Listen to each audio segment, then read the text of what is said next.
ಮೂರನೇ ಹಂತದಲ್ಲಿ ಸಂಸ್ಕರಣೆ ಮಾಡಬೇಕು ಅಂತ ಒಂದು ಅದರಲ್ಲಿ ಅಪ್ರೂವಲ್ ಆಗಿದೆ. ನಾವು ಅದಕ್ಕೆ ಯಾವುದೇ ವಿರೋಧ ಇಲ್ಲ.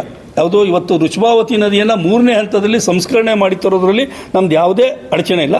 ಅದಕ್ಕೂ ಮುಂಚಿತವಾಗಿ ನಮ್ಮದೇ ಭಾರತೀಯ ಜನತಾ ಪಕ್ಷ ಇದ್ದಾಗ ಅವತ್ತಿನ ದಿನ ನಮ್ಮ ಇವತ್ತು ಮಾಜಿ ಶಾಸಕರಾದ ಎಂ ಇ ನಾಗರಾಜ್ ಅವರು ಶಾಸಕರಿದ್ದರು. ಹೇಮಾವತಿ ನದಿಯನ್ನು ಮಣ್ಣೆ, ಮದಗ, ತ್ಯಾಮಗೊಂಡ್ಲು, ನೆಲಮಂಗಲ ಕೆರೆಗಳಿಗೆ ನೀರು ತುಂಬಿಸಬೇಕು, ಕುಡಿಯೋ ನೀರನ್ನು ಕೊಡಿಸ್ಬೇಕು ಅನ್ನೋ ಉದ್ದೇಶ ಇಟ್ಕೊಂಡು ಹೋರಾಟ ಮಾಡಿ ಅದನ್ನು ಸರ್ಕಾರದಿಂದ ಅಪ್ರೂವಲ್ ತಂತು.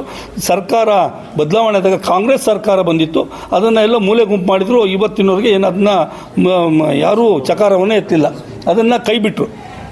ಅದಾದ ನಂತರ ಬೊಮ್ಮಾಯಿಯವರು ಮಾಡಿದಂಥ ಇದನ್ನು ಈಗ ನಮ್ಮ ಶಾಸಕರು ಅದನ್ನು ಮಾಡ್ತಾ ಇದ್ದಾರೆ ಕೆಲಸನ.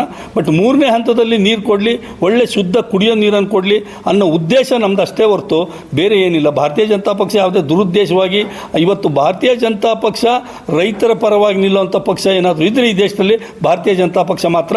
ಅವತ್ತು ರೈತರನ್ನ ಗಮನದಲ್ಲಿ ಇಟ್ಕೊಂಡೇ ವೃಷಭಾವತಿ ನೀರನ್ನು ಕೊಡಬೇಕು ಅನ್ನೋ ಒಂದು ಉದ್ದೇಶ ಇಟ್ಕೊಂಡು ಮಾಡಿದಂಥ ಪ್ರಾಜೆಕ್ಟ್ ಇದು.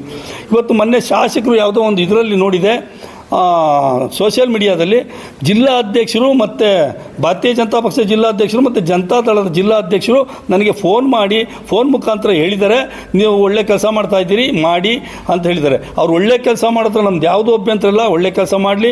ಅವರೊಬ್ಬರು ಕಾಂಗ್ರೆಸ್ಸಿನ ಶಾಸಕರಲ್ಲ, ಈ ನೆಲಮಂಗಲದ ಶಾಸಕರು ಅಂತೇಳಿ ನಾವು ಒಪ್ತೀವಿ. ನಮ್ಮದೇ ಪಕ್ಷ ಮಾಡಿರೋವಂಥ ಒಂದು ಈ ಯೋಜನೆಯನ್ನು ಮುಂದುವರಿಸಿ, ಇಲ್ಲ ಅಂತ ನಾವು ಹೇಳೋದೇ ಇಲ್ಲ. ನಮ್ಮ ಸರ್ಕಾರದಾಗ ಏನು ಮಾಡಿತ್ತು ಅದನ್ನು ಮುಂದುವರಿಸಿ. ಆದರೆ ಅವರು ಹೇಳಬೇಕು, ಇವತ್ತು ನೆಲಮಂಗಲದಲ್ಲಿ ಪ್ರೆಸ್ ಮೀಟ್ ಮಾಡಿರೋದ್ರಿಂದ ಜಿಲ್ಲಾಧ್ಯಕ್ಷ ಯಾವ ಜಿಲ್ಲೆಯವರು ಅಂತ ಅವರೊಂದು ಕ್ಲಾರಿಫೈ ಮಾಡಿ ಹೇಳಿ, ದಯವಿಟ್ಟು ಅವ್ರಿಗೆ ಮನವಿ ಮಾಡ್ತೀನಿ ಇದನ್ನು.